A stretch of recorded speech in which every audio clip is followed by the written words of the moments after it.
আমরা কি শুধু এই বাহিরের কোনো ইন্ডাস্ট্রির দিকেই তাকিয়ে থাকবো? শাকিব খানের আপকামিং তাণ্ডব সিনেমার ভিলেন আমিন খান, এই বিষয়টি নিয়ে সোশ্যাল মিডিয়াতে একটু তর্ক বিতর্ক শুরু হয়েছে। সাকিবিয়ানরা বলছে যে শাকিব খানের তাণ্ডব সিনেমায় আমিন খান কেন? আবারও এই সাকিবিয়ানরাই কিন্তু এর আগেও শাকিব খানের সাথে আমিন খানকে নতুন কোনো সিনেমায় দেখতে চেয়েছিল। তো সবকিছু মিলে একটা জরাজীর্ণর মধ্যে কিন্তু সাকিবিয়ানরা এবং পরিচালক রায়হান রাফি সহ শাকিব খানের তাণ্ডব সিনেমা নিয়ে একটা নতুন রকমের রহস্য ঘেরা রহস্যময় শুরু হয়েছে। তো ভাইয়ার্স, আসলে বিষয়টি কি?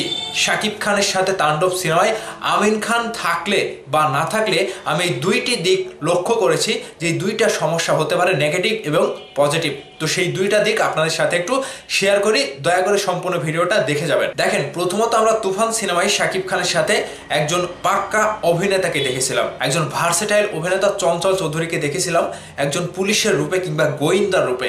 সেই জায়গা থেকে আমরা বরাবরই চাই যে এর থেকেও বেটার কিছু আসুক। এক কথায় আমরা চাই শাকিব খানের সাথে নতুন সিনেমায় তামিল বলেন, তেলেগু বলেন, বলিউড বলেন, অন্য কোনো সিনেমা ইন্ডাস্ট্রির বড় বড় ভিলেনকে শাকিব খানের সিনেমায় দেখতে চাই। সেই আশাটা আমাদের পূরণ হয়েছে। তো মূলত সেই জায়গা থেকে এখন যদি আমাদের বাংলাদেশের কোনো অভিনেতা শাকিব খানের তাণ্ডব সিনেমায় শাকিব খানের সাথে আবারও নতুনভাবে কামব্যাক করতে চায়, বহুদিন পরে যদি আবারও নতুন কোনো সিনেমার মাধ্যমে তার ক্যারিয়ারটা উত্থান করতে চায়, তাহলে সেটা আমাদের জন্য পজিটিভ ভাই।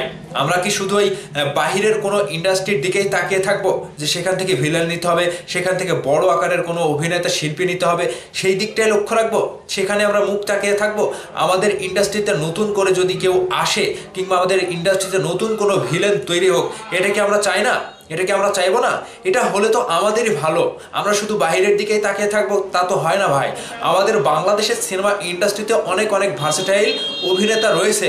সেই জায়গা থেকে যদি তারা শাকিব ভাইয়ের সাথে অভিনেতা হোক কিংবা ভিলেনের চরিত্রেই হোক, যেটাই হোক, তারা যদি নতুনভাবে আমাদের সিনেমার জন্য একটা প্রভাব ফেলতে পারে, প্রভাব বিস্তার করতে পারে, তাহলে আমাদেরই ভালো।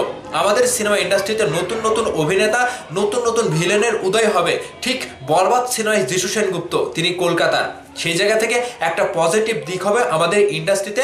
নতুন রূপে আমাদেরই অভিনেতাগুলো নতুন রূপে ফিরবে। এবং এখানে এই যে শাকিব খানের সাথে তাণ্ডব সিনেমায় যদি আমিন খানকে না রাখা হয়, তাহলে বিষয়টি কেমন হবে? দেখেন, আমিন খানকে বাদ দিয়ে কাকে নেওয়া হবে? হয়তো তামিল থেকে কাউকে নেওয়া হবে, বলিউড থেকে কাউকে নেওয়া হবে, কিন্তু এই সময়টাতে ভারত বাংলাদেশের যে অবস্থা, আমার মনে হয় সেটা সম্ভব হবে না।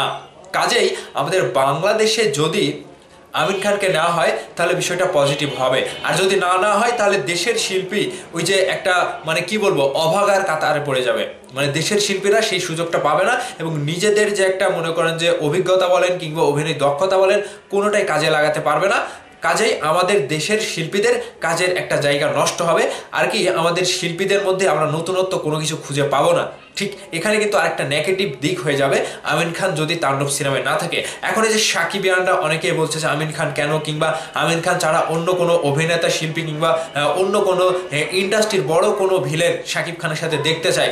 এখন আমিন খানকে নিয়ে এই সাকিবিয়ানরাই বলেছিল শাকিব খানের সাথে নতুন কোনো সিনেমায় আমিন খানকে দেখতে চায়।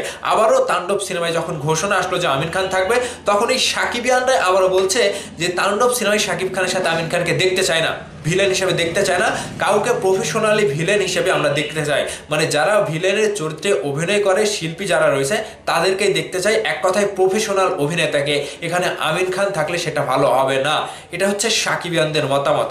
এখন আমি বলতে চাই যে এরাই কিন্তু শাকিব খানের সাথে আমিন খানকে দেখতে চেয়েছিল। আমি খারাপভাবে বলছি না, মানে আমরাই তো চেয়েছিলাম। আবার আমরাই এখন দ্বিমত পোষণ করছি যে আমিন খানকে শাকিব খানের তাণ্ডব সিনেমায় ভিলেন হিসেবে দেখতে চাই না।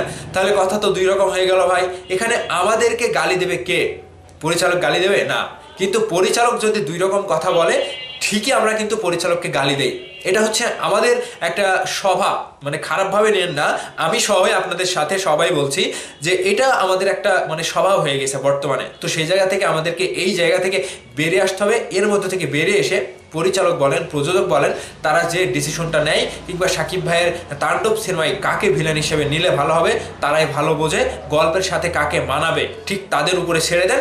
জাস্ট আমরা একটা নতুনত্ব খুঁজে পাবো তাণ্ডব সিনেমায়। তো ভাই ব্রাদার্স, বুঝতে পেরেছেন আসলেই আমি কি বলতে চেয়েছি? এখন আপনাদের মনের মতামত ভিডিওর নিচে কমেন্ট করে জানাবেন। ভালো থাকবেন, ধন্যবাদ সম্পূর্ণ ভিডিওটি দেখার জন্য।